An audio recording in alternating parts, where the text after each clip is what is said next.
As part of a multi-day trip to the eastern Mediterranean, Pope Francis yesterday returned to the Greek island of Lesbos, a major hub for migrants, which he first visited 5 years ago.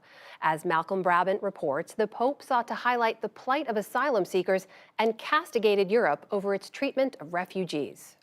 Pope Francis returned to the frontline island of Lesbos at a time when Europe is doing its utmost to keep asylum seekers out. 6 years into the refugee crisis, European politicians' attitudes towards migrants range from indifference to outright hostility. Among world leaders, the Pope offers a rare, compassionate voice. I am here to see your faces and look into your eyes. Eyes full of fear and expectancy. Eyes that have seen violence and poverty. Eyes streaked by too many tears. This footage from the Turkish Coast Guard is part of a growing body of evidence supporting accusations that for more than a year, Greece's centre-right government has been breaching international law at sea. The Turks, together with the UN's refugee agency and independent non-profits, allege that Greece is routinely pushing back migrants into Turkish territorial waters and putting them at risk. Pope Francis didn't directly address the issue of pushbacks, but his message was unmistakable. It is easy to stir up public opinion by instilling fear of others. Let us not hastily turn away from the shocking pictures of their tiny bodies lying lifeless on the beaches. Panayiotis Dimitras is a veteran human rights activist who is suing the Greek government over pushbacks. What do you think of what the Pope had to say? His speech was extremely strong and an implicit criticism, first of all, of the Greek government and also the European governments in general about the inhumane policies towards migrants, asylum seekers. Some pro-refugee non-profits were disappointed that in his meeting with the Greek Prime Minister Kyriakos Mitsotakis, the Pope did not directly condemn the practice of pushbacks.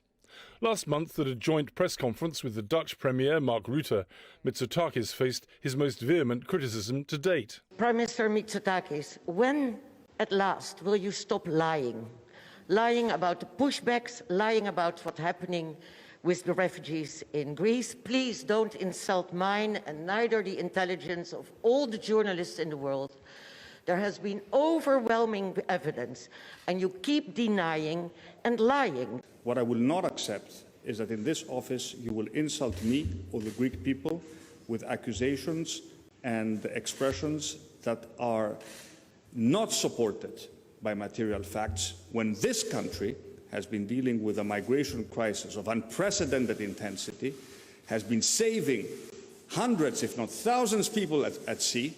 Were you disappointed that the Pope didn't mention pushbacks, or wasn't it his place to do that? It was his place, but he is a head of state. So he had to be diplomatic there to be able to focus or have people focus on all the things he said, as opposed to creating a backlash. How dare he mention something that the Greek government outrightly rejects? Do you think the Greek government is going to take any notice of what he had to say, or is it just going to continue with its policy? Well, listen, the Greek government is not taking notice of the European Parliament and the European Commission.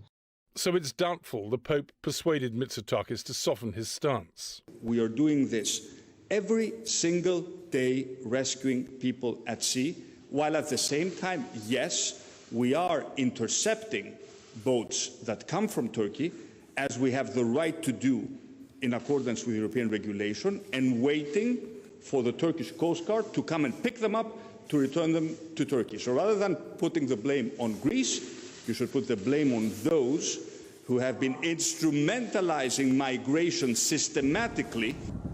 While the Pope may have been diplomatic, analysts are sure that images like these helped to shape his speech. The Mediterranean, which for millennia has brought different peoples in distant lands together, is now becoming a grim cemetery without tombstones. This great basin of water, the cradle of so many civilizations, now looks like a mirror of death. The Pope's words may not move Europe's politicians, but they stirred Tango Mukaya from the Democratic Republic of Congo. I'd like to thank you for the solidarity and the humanity that you showed to us, your children, migrants, refugees who are in Lesbos, in Greece, and elsewhere in the whole world. May God acknowledge your actions. No sooner had the Pope left Lesbos than the regional governor said he hoped the papal visit would not lead to a new influx of migrants. The reality here is that there is no political appetite for making life any easier for asylum seekers for fear of encouraging more. For the PBS NewsHour, I'm Malcolm Brabant.